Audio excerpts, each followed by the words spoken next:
마태복음 5장에는 예수님이 오신 목적을 율법과 선지자를 완성하려 하심이라 말씀하고 있고, 7장에서는 그러므로 무엇이든지 남에게 대접을 받고자 하는 대로 너희도 남을 대접하라, 이것이 율법이요 선지자니라 말씀하고 있습니다.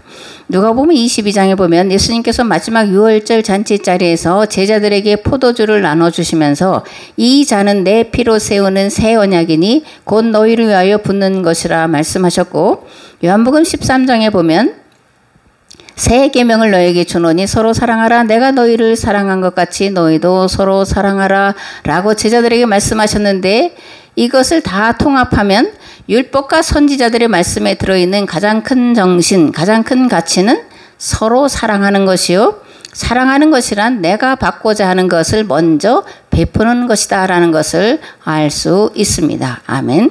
오늘 함께 나눌 말씀은 로마서 14장인데 먼저 1절에서 13절 말씀을 봉독하겠습니다.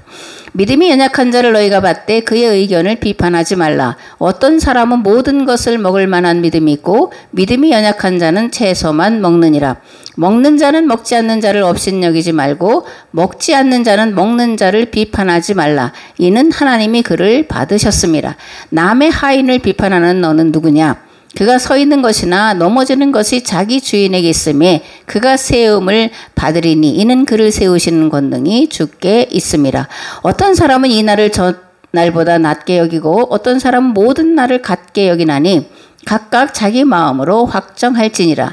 나를 중히 여기는 자도 주를 위하여 중히 여기고 먹는 자도 주를 위하여 먹으니 이는 하나님께 감사하며 먹지 않는 자도 주를 위하여 먹지 아니하며 하나님께 감사하느니라. 우리 중에 누구든지 자기를 위하여 사는 자가 없고 자기를 위하여 죽는 자도 없도다. 우리가 살아도 주를 위하여 살고 죽어도 주를 위하여 죽나니 그러므로 사나 죽으나 우리가 주의 것이로다. 이를 위하여 그리스도께서 죽었다가 다시 살아나셨으니 곧 죽은 자와 산 자의 주가 되려 하심이라. 네가 어찌하여 네 형제를 비판하느냐? 어찌하여 네 형제를 업신여기느냐? 우리가 다 하나님의 심판 내 앞에 서리라. 기록되었으되 주께서 이르시되 내가 살았노니 모든 무릎이 내게 꿇을 것이요 모든 혀가 하나님께 자백하리라 하였느니라. 이러므로 우리 각 사람이 자기 일을 하나님께 짓고 하리라. 그런즉 우리가 다시는 서로 비판하지 말고 도리어 부딪힐 것이나 거칠 것을 형제 앞에 두지 아니하도록 주의하라. 아멘. 사도 바울은 교회 안에서 성도들끼리 비판하지 말고 업신여기지 말라고 말씀합니다. 비판하지 말고 도리어 부딪힐 것이나 거칠 것을 제거하라고 말씀합니다. 왜냐하면 예수 그리스도께서 연약한 자의 짐을 대신 져주셨기 때문이요. 그들을 위해 자기 목숨을 버리셨기 때문이요. 서로 용납하고 서로 용서하고 서로 먼저 섬겨주는 것이 율법과 선지자가 말한 모든 것을 이루는 것이기 때문이다. 이렇게 말씀합니다. 날마다 우리 짐을 지시는 주 곧 우리의 구원이신 하나님을 찬송하리로다. 아멘. 시편 68편에 있는 말씀입니다. 마태복음 7장 1절에서 2절 말씀을 보면 비판을 받지 아니하려거든 비판하지 말라. 너희가 비판하는 그 비판으로 너희가 비판을 받을 것이요 너희가 헤아리는 그 헤아림으로 너희가 헤아림을 받을 것이니라. 아멘. 또한 서로 비판하지 말고 업신여기지 말아야 할 이유가 무엇이라고 말하고 있습니까? 성도는 사람의 종이 아니요 하나님의 종이기 때문에 왜 남의 종을 네가 비판하느냐 이러는 거예요. 하나님의 종이기 때문에 그러므로 서로 비판하거나 업신여겨서는 안 된다라고 말씀합니다. 성도에게는 서로 사랑할 권리만 있고 서로 용납하고 용서할 권리만 있고 서로 축복할 권리만 있는 줄 믿습니다. 아멘. 베드로는 이렇게 말합니다. 모든 일에 앞서 서로 진정으로 사랑하십시오. 사랑은 허다한 죄를 용서해 줍니다. 여러분은 모든 나그네들이니 귀찮게 생각하지 말고 서로 극진히 대접하십시오. 아멘.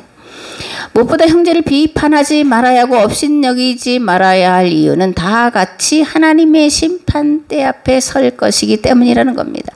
그때에 각 사람은 자기가 한 말과 행동한 대로 심판받게 되기 때문에 비판하거나 업신여기지 말라 이런 겁니다. 내 죄를 내가 알렸다. 하나님의 심판대 앞에서 그런 음성이 들려진다. 그러니까 비판하지 말고 업신여기지 말라 그러는 겁니다. 아멘. 마태복음 5장에는 살인하지 말라고 하는 계명에 대해서 예수님께서 다시금 해석해 놓으신 말씀이 기록이 되어 있습니다. 옛사람에게 말한 바 살인하지 말라. 누구든지 살인하면 심판을 받게 되리라 하였다는 것을 너희가 들었으나 나는 너에게 이르노니 형제에게 노하는 자마다 심판을 받게 되고 형제를 대하여 라가라 하는 자는 공회에 잡혀가게 되고 미련한 놈이라 하는 자는 지옥불에 들어가게 되리라. 그러므로 예물을 제단에 드리려다가 거기서 내 형제에게 원망 들을 만한 일이 있는 것이 생각나거든 예물을 제단 앞에 두고 먼저 가서 형제와 화목하고 그 후에 와서 예물을 드리라. 너를 고발하는 자와 함께 길에 있을 때 급히 사화하라. 그 고발하는 자가 너를 재판관에게 내어주고 재판관이 옥리에게 내어주어 옥에 가둘까 염려하라. 진실로 내게 이르노니 내가 한 푼이라도 남김이 없이 다 갚기 전에는 결코 거기서 나오지 못하리라. 아멘. 그렇다면 사도 바울이 그리스도 안에서 형제된 이들을 비판하고 업신여긴다고 하는 자들은 누구를 말하는 걸까요? 유대교에서 개종한 그리스도인, 특히 바리새파였다가 개종한 그리스도인들에 대해서 말하고 있는 겁니다. 이들은 먹는 것과 특정한 날을 귀하게 여겼는데 이것이 말하는 것이 뭐냐면 정결례와 안식일 규례예요. 사도 바울은 특정한 날, 즉 안식일만 중히 여기지 말라고 말하는데 이는 안식일을 특별한 날로 중히 여기던 그리스도인들로 인해서 이방인 그리스도인들과 사이에 갈등이 빚어졌기 때문에 이렇게 말하고 있는 겁니다. 그렇다면 당시 유대인들뿐 아니라 유대교에서 개종한 그리스도인들이 안식일을 특별한 날, 최고의 날, 그리고 안식일법을 최고의 법으로 여긴 것은 무슨 이유에서였을까라는 건데 우리가 너무나 잘 아는 대로 헬라 제국 시대라는 특정한 시대를 이들이 겪었기 때문이에요. 헬라 제국은 유대교를 말살하려고 안식일마다 마차 경주와 레슬링 경기를 벌였고 이로 인해 많은 유대인 청년들이 경기를 보려고 안식일을 범하게 됩니다.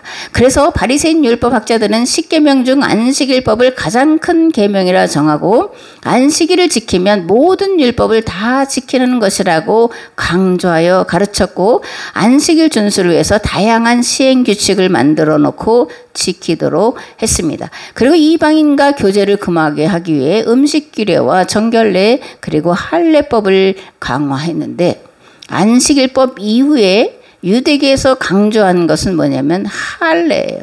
그래서 할례 받지 않으면 구원받을 수 없다 이렇게 말하는데 이게 통틀어서 유대교 율법이다 이렇게 말합니다. 예수님 당시 유대인들은 유대교 율법을 지켜 행함으로 의에 이르고 복 받는다라고 믿었어요. 그러나 마태복음 15장에서 예수님은 정결례와 음식 규례에 대해서 이렇게 말씀을 하고 있습니다. 입으로 들어가는 것이 사람을 더럽게 하는 것이 아니라 입에서 나오는 그것이 사람을 더럽게 하는 것이니라. 입으로 들어가는 모든 것은 배로 들어가서 뒤로 내버려지는 줄 알지 못하느냐. 입에서 나오는 것들은 마음에서 나오느니 이것이야말로 사람을 더럽게 하느니라. 마음에서 나오는 것은 악한 생각과 살인과 간음과 음란과 도둑질과 거짓 증언과 비방이니 이런 것들이 사람을 더럽게 하는 것이요 씻지 않은 손으로 먹는 것은 사람을 더럽게 하지 못하느니라. 아멘. 사도행전 15장에 보면 첫 번째 예루살렘 회의가 기록되어 있어요. 그리고 첫 번째 예루살렘 회의에서 다루고 있는 내용은 사도 바울의 이방인 신학을 공인할 것이냐 아니냐의 문제였습니다.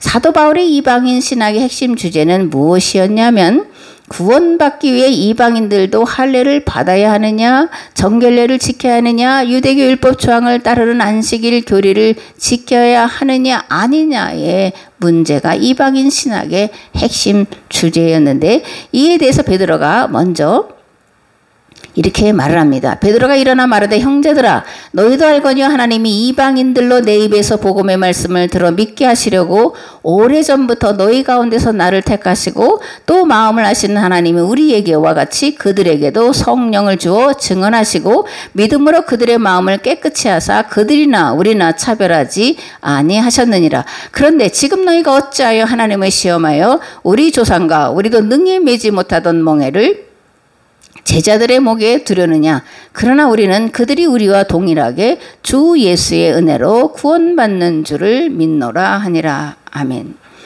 이것은 베드로가 고넬료의 집에서 일어난 사건을 예로 들어서 말씀을 하고 있는 겁니다. 고넬료는 할례 받기 전에 성령을 받았어요. 그죠? 방언을 말하게 되었습니다. 그러니까 베드로는 구원은 할례를 받음으로 얻는 것이 아니라 은혜로 받는 거다라고 말하고 있는 거예요. 고넬료가 자신들과 같이 성령을 받고 구원받은 것은 할례 받지 않은 때였다라고 증언을 하는 겁니다. 유대교 율법 조항을 지켜 행함으로 구원받은 것이 아니라 은혜로 받았는데 이는 하나님이 이방인이나 유대인을 차별하지 않으시기 때문이라고 증언을 합니다. 이방인에게 유대인과 같이 율법의 멍에를 지을 필요가 없다라고 말합니다. 이런 사도 베드로의 증언에 예루살렘 교회의 지도자들은 수긍할 수밖에 없었습니다. 아멘. 왜냐하면 사도의 권위가 있는 거죠. 베드로를 수제자라고 모두 다 인정하는 그 권위 앞에 이들이 순복을 하고 있는 것을 보게 됩니다. 그리고 뒤를 이어서 예루살렘 교회 장로였던 예수님의 동생 야고보가 이러한 결론을 내리게 됩니다. 그러므로 내 의견에는 이방인 중에서 하나님께로 돌아오는 자들을 괴롭게 하지 말고 다만 우상의 더러운 것과 음행과 목매어 죽인 것과 피를 멀리하라고 편지하는 것이 옳으니 이는 예로부터 각 성에서 모세를 전하는 자가 있어 안식일마다 회당에서 그 글을 읽음이라 하더라. 아멘. 이것을 정리하면 우상의 제물을 먹지 말라, 음행을 삼가라, 목매어 죽인 것을 먹지 말라, 피채 먹지 말라는 건데 이것들은 하나같이 우상 숭배와 연관되어 있고 신전 제사와 연관되어 있고 이방인과 식사하는 문제와 연결되어 있다는 것을 알 수가 있습니다. 유대인 그리스도인과 이방인 그리스도인들이 함께 식사를 하기 위해서는 이와 같은 규례들을 반드시 지켜야 했기 때문에 야고보는 정결례와 음식 규례에 대해 4가지로 확정한 것이고 이러한 첫 번째 예루살렘 회의의 결정의 중요성은 아무리 강조해도 모자라다 이렇게 생각을 합니다. 그렇다면 최초의 예루살렘 회의 결과 어떤 일이 일어났을까라는 건데 첫째 기독교의 정체성을 비로소 확보하게 되었다라는 거예요. 갈라디아서는 기독교 대원장, 바울의 대원장, 영적인 폭탄 뭐 이렇게 여러 가지 다양한 이름으로 불려지는데 왜냐하면 갈라디아서를 통해서 비로소 유대교에서 기독교가 독립을 했기 때문에 이러한 이름이 붙여진 거예요. 즉 갈라디아서의 자리는 기독교 독립 선언서다라는 겁니다. 둘째, 기독교가 유대교에서 독립이 되었습니다. 셋째로 기독교 세계화의 길이 열렸습니다. 아멘. 본문을 통해 사도 바울은 성도가 견지해야 할 자세에 대해 이렇게 말씀합니다. 살아도 주를 위하여 죽어도 주를 위하여. 아멘. 우리는 살아도 주를 위하여 살고 죽어도 주를 위하여 죽어야 하는 존재입니다. 왜냐하면 예수 그리스도께서 십자가에서 우리 죄를 위한 대속죄물 되셨기 때문이요. 그로 말미암아 우리가 죄와 사망에서 벗어나 의와 생명에 이르게 되었기 때문입니다. 무엇을 먹느냐보다 안식일을 중히 여겨 지키는 것보다 세상에서 어떤 일을 하느냐보다 더 중요한 것이 있습니다. 나의 삶을 통해 하나님의 영광을 드러내는 일이에요. 그럼 하나님의 영광 어떻게 드러낼까? 서로 사랑함으로 드러내는 줄 믿습니다. 우리가 서로 사랑할 때 하나님께서 기뻐하시고 영광 받으시는 줄 믿습니다. 이같이 너희 빛이 사람 앞에 비치게 하여 그들로 너희 착한 행실을 보고 하늘에 계신 너희 아버지께 영광을 돌리게 하라. 아멘. 로마서 14장 14절에서 23절 말씀을 봉독하겠습니다. 내가 주 예수 안에서 알고 확신하노니 무엇이든지 스스로 속된 것이 없으되 다만 속되게 여기는 그 사람에게는 속되니라. 만일 음식으로 말미암아 내 형제가 근심하게 되면 이는 내가 사랑으로 행하지 아니함이라. 그리스도께서 대신하여 죽으신 형제를 내 음식으로 망하게 하지 말라. 그러므로 너희의 선한 것이 비방을 받지 않게 하라. 하나님의 나라는 먹는 것과 마시는 것이 아니요 오직 성령 안에 있는 의와 평강과 희락이라. 이로써 그리스도를 섬기는 자는 하나님을 기쁘시게 하며 사람에게도 칭찬을 받느니라. 그러므로 우리가 화평의 일과 서로 덕을 세우는 일을 힘쓰나니 음식으로 말미암아 하나님의 사업을 무너지게 하지 말라. 만물이 다 깨끗하되 거리낌으로 먹는 사람에게는 악한 것이라. 고기도 먹지 아니하고 포도주도 마시지 아니하고 무엇이든지 내 형제로 거리끼게 하는 일을 아니함이 아름다우니라. 내게 있는 믿음을 하나님 앞에서 스스로 가지고 있으라. 자기가 옳다 하는 바로 자기를 정죄하지 아니하는 자는 복이 있도다. 의심하고 먹는 자는 정죄되었나니 이는 믿음을 따라하지 아니하였기 때문이라. 믿음을 따라하지 아니하는 것은 다 죄니라. 아멘. 성도가 해야 할 일, 사도 바울은 무엇이라고 말하고 있습니까? 화평의 일과 서로 덕을 세우는 일에 힘써야 한다라고 말합니다. 먼저 성도를 섬김과 수고와 헌신의 삶을 보여주어 형제로 하여금 덕을 세우는 자로 성장하도록 도와주어야 합니다. 내 믿음만 좋다고 행복하냐 하면 아닙니다. 함께 믿음이 성장하고 성숙해야 서로 행복할 수 있습니다. 물론 현실적으로 모든 성도의 믿음이 똑같다고는 할 수 없습니다. 그렇기 때문에 화평을 위하여 서로 용납하고 서로 돌아보고 부족한 것을 채워주는 일에 힘써야 한다라는 겁니다. 아멘. 에베소서 4장 1절에서 4절 말씀해 보면 그러므로 주 안에서 갇힌 내가 너희를 권하노니 너희가 부르심을 받은 일에 합당하게 행하여 모든 겸손과 온유하고 오래 참음으로 사랑 가운데 서로 용납하고 평안에 매는 줄로 성령이 하나 되게 하신 것을 힘써 지키라. 몸이 하나여 성령도 한 분이시니 이와 같이 너희가 부르심의 한 소망 안에서 부르심을 받았느니라. 아멘. 그 다음에 성도가 해야 할 일은 뭐냐? 서로의 짐을 대신 져주는 일을 해야 합니다. 더 나아가 서로에게 짐이 되지 않도록 각자가 애쓰고 수고해야 합니다. 무엇보다 믿음이 강한 자는 믿음이 약한 자의 약점을 대신 감당해야 하고 믿음이 성장하도록 도와주어야 합니다. 사도 바울은 이를 위해 너희가 짐을 서로 지라 그리하여 그리스도의 법을 성취하라 말씀하고 있습니다. 아멘. 그 다음에 성도가 해야 할 일은 뭐냐? 모든 일을 믿음과 사랑으로 행해야 합니다. 왜냐하면 믿음과 사랑으로 하지 않는 것이 곧 죄이기 때문입니다. 사도 요한은 이렇게 말씀합니다. 누가 이 세상의 재물을 가지고 형제의 궁핍함을 보고도 도와줄 마음을 닫으면 하나님의 사랑이 어찌 그 속에 거하겠느냐? 자녀들아, 우리가 말과 혀로만 사랑하지 말고 행함과 진실함으로 하자. 아멘. 그 다음에 성도가 해야 할 일은 뭐냐? 형제를 위해 나의 자유를 기꺼이 포기해야 합니다. 갈라디아서 5장 13절의 말씀을 보면 하나님께서는 여러분을 부르셔서 자유를 누리게 하셨습니다. 그러나 여러분은 그 자유를 육체의 욕망을 만족시키는 구실로 삼지 말고 사랑으로 섬기십시오. 우리의 자유를 스스로 내려놓고 다른 사람을 하나님의 사람으로 세우기 위해 사랑으로 섬겨라. 이렇게 이제 말씀을 하고 있습니다. 사도 바울은 갈라디아인들에게 나의 자유는 나를 위해서 사용하는 것이 아니라 형제를 위해서 사용하는 것이다 라고 말씀을 하고 있는 거예요. 나의 자유가 다른 성도를 실족해서는 안 된다라고 말씀하고 있습니다. 나의 자유가 성도에게 걸림돌이나 거치는 것이 되어서는 안 된다라고 말씀하고 있는 거예요. 왜냐하면 그런 예수님께서 핏값으로 사신 형제이기 때문에 형제에게 죄를 범하는 것이 곧 예수님께 죄를 범하는 것이므로 걸림돌이나 거치는 것이 되어서는 안 된다라고 말씀을 하고 있는 겁니다.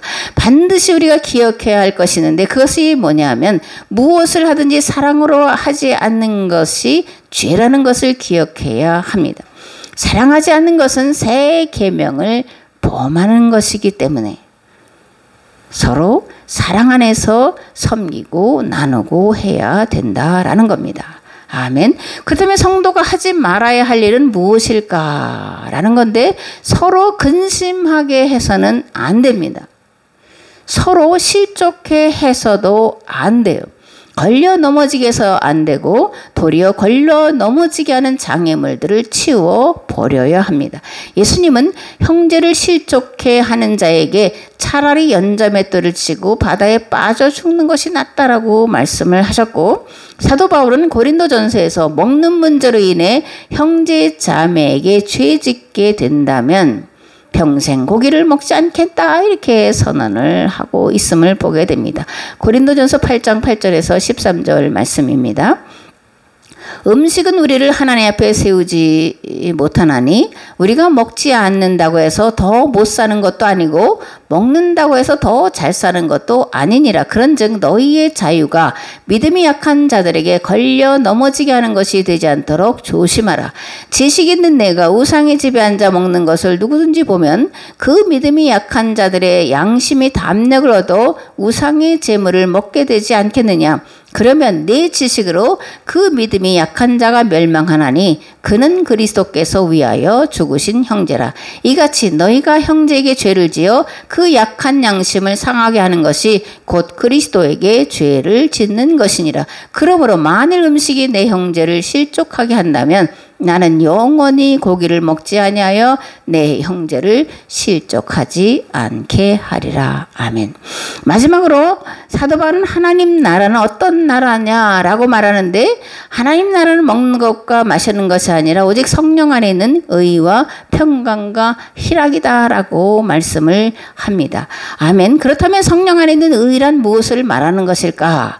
말씀을 지켜 행하는 것을 말합니다. 말씀이 우리에게 뭐라고 말씀하십니까? 착한 행실을 하라고 말씀합니다. 착한 행실 무엇일까라는 건데, 형제를 사랑으로 돌아보는 것입니다. 나의 넉넉한 것으로 형제의 부족함을 채워 평균케 하는 것, 이것이 착한 행실이고 성령 안에 있는 의다 이렇게 말씀을 하고 있습니다. 그러면 평강은 무엇을 말하는 것일까? 평강은 남에게 대접을 받고자 하는 대로 먼저 대접할 때 주어지는 것입니다. 남을 나보다 낫게 여길 때 주어지는 거예요. 탐심을 버리고 내게 있는 것으로 만족할 때 주어지는 것이 평강입니다. 예수 그리스도께서 하나님과 불화한 인간을 화목시켜 주시려고 십자가에서 화목제물 되셨습니다. 그러므로 우리도 하나님과 불화한 자들을 하나님과 화목케 하기 위한 화목제물의 삶을 사는 것이 마땅합니다. 평화를 위하여 일하는 사람들은 행복하다. 그들이 하나님의 아들이라 불릴 것이다. 아멘. 희락, 기쁨, 그죠? 희락 무엇을 말하는 거냐? 관계의 회복에서 오는 것을 희락이다 이렇게 말합니다. 인간은 하나님과 관계가 온전히 회복되었을 때 그 안에서 진정한 행복을 맛볼 수 있습니다. 이웃과 관계가 조화롭고 원망할 때 평화와 기쁨을 누릴 수 있고, 자연 만물과 조화로운 관계를 이룰 때 자연을 통해 기쁨과 쉼과 풍성한 열매를 거둘 수 있습니다.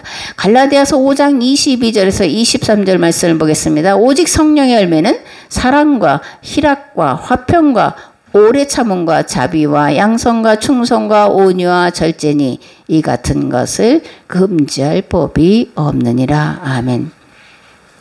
하나님 나라에는 다툼이 없습니다. 왜냐하면 서로 용납하고 서로 섬겨주고 서로 남을 나보다 낫게 여긴 자들이 거하는 것이 하나님 나라이기 때문입니다.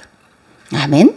성령은 서로 용납하고 서로 섬겨주고 서로 귀하게 여길 때 역사하는 줄 믿습니다. 성령은 합력하여 선을 이루고자 하는 자들과 함께 하셔서 사랑과 희락과 화평의 열매를 맺게 하시는 줄 믿습니다. 섬김으로 섬김받고 사랑함으로 사랑받고 낮아짐으로 높아지는 모두가 되시기를 우리 주 예수 그리스도의 이름으로 축복합니다. 아멘.